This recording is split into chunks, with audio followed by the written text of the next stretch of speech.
You know, it wasn't that long ago that when you said the word Jaguar, you thought of perhaps the ultimate on-road car. They were known for great suspension that was able to handle the twisties as well as give you a comfortable ride.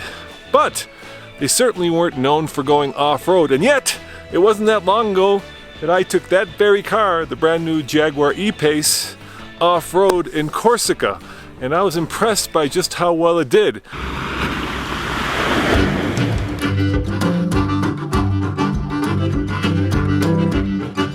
But while I took it over stream and on a dirt road in Corsica, I did not really put it to the test. So that's why we are here in beautiful Colorado in the Rocky Mountains, about to take that Jaguar up Goldmine Hill to see how far it can get. Can it make it all the way to stage 3? Only one way to find out.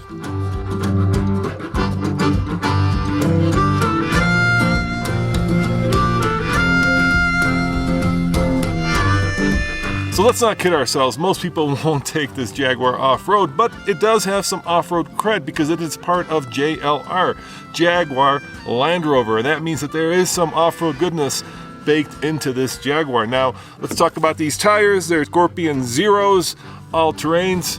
Not exactly the most off-road worthy, but they do have some bite. The important parts are that it has an approach angle of 22.8 degrees, breakover of 21.1, departure 29.4, and importantly, it's got 8 inches of ground clearance, and get this, a wading depth of almost 20 inches. That's why I was able to take it across the stream in Corsica. So while I don't have an off-road mode, I do have this button right here. That's called All Surface Progress Control, and I can enable that, and that allows the Jaguar to actually use its electronic brain to route power to whatever wheel it needs to. It also activates hill descent control, so I can control the speed of the vehicle with my little buttons up here. It's actually a pretty good system. Basically, it's terrain management for dummies. Push it, and the Jaguar knows exactly what kind of terrain you're on, and it will do exactly what it needs to do to get you to where you want to go. So let's give it a try. So I'm going to use the technology that I have. And the great thing about modern technology is that it really has taken vehicles that in the past would never be able to go off-road and made them very off-road worthy for the novice. So let's try it. So I'm going to select the gear here. Come on, activate. ASPC on. Good. And there we go. I've got the slowest speed selected, and all I'm doing is actually driving now. And, you know, Land Rover's off-road creed is as slow as possible, as fast as necessary, and since they're now a sister company of Jaguar, that's exactly what I'm going to follow. So I've got this in its slowest settings, and I'm going to let the Jaguar do the heavy lifting. Goldmine Hill over the years has gotten harder. When we started doing this, come on, a little more. Let's go, a little bit more speed. There we go. There we go. It's gotten harder over the years as more and more people have come up this way. What once was relatively easy is not so easy, especially when we get up here to stage 2 where we stop. Make sure that the car is kind of off camber so that the wheels don't necessarily all have traction. When we let the vehicle try to figure it out. And speaking of letting the vehicle figure it out, here we are. Time for stage 2.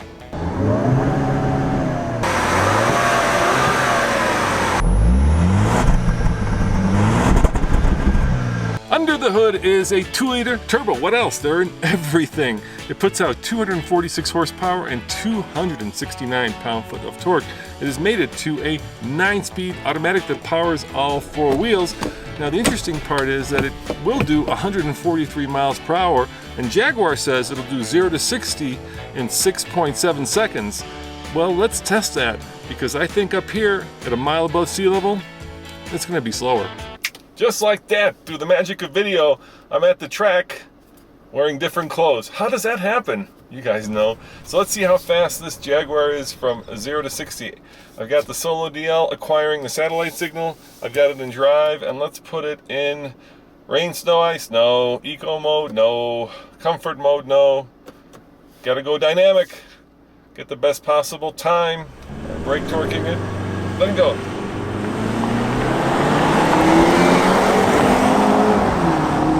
It's a little leisurely.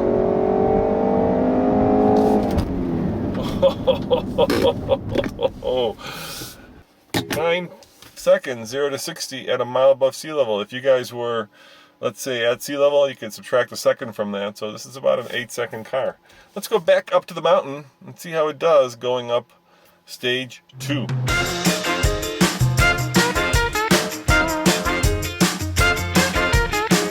The E-Pace competes with other small premium vehicles like the BMW X1 and the Mercedes GLA. It's about 172 inches long, about 82 inches wide, and about 65 inches tall. Jaguar says the styling is based on the look of the British Bulldog, and I can kind of see it in this vehicle.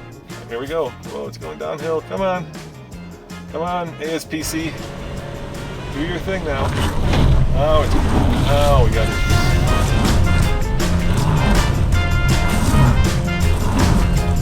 This is all about grip, and these tires have no grip.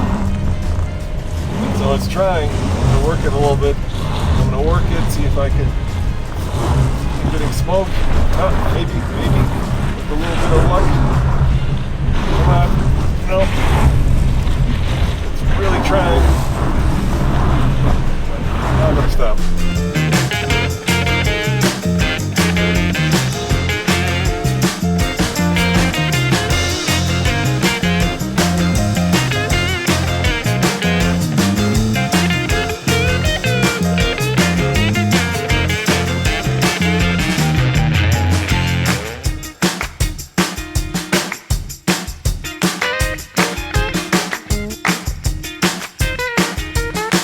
Now, the thing about compact crossovers is that they're compact, and I'm sitting behind myself, but because this car is relatively tall, I actually don't feel like I'm in that big of a penalty box. I have adequate headroom, I have kind of adequate-ish knee room. Keep in mind I'm 6'2", but you know, it's a small vehicle, it's tidy, and it's surprisingly roomy back here for somebody who's a big guy like me.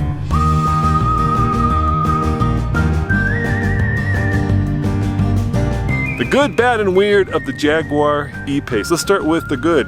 It's the right size. It's literally a compact crossover. So if you're not looking for something that is huge, that fits your mountain bikes, but you just need something that is a good runaround for a young family, maybe an empty nester, this is the right size. The bad's got to be the infotainment system. Jaguar just has a very slow, and I would say not too intuitive infotainment system. And the weird is right here. Check it out. Is that a baby Jaguar I see following its mother? I don't know. Let me know what you think in the comments below. So much for all-surface progress control. Let's do it. Let's do it the manual way. Use a little bit of momentum now. Come on. A little bit of momentum. Nope. That didn't work. Try again. I don't want to back up into a tree. Very close to that right now. Let's see, tree. Third time. Hopefully it's a charm. Third time with momentum. Not too much. And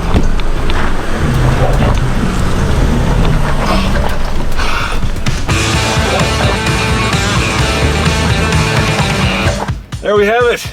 That was a bit of a heart pounder, I gotta tell you. All right.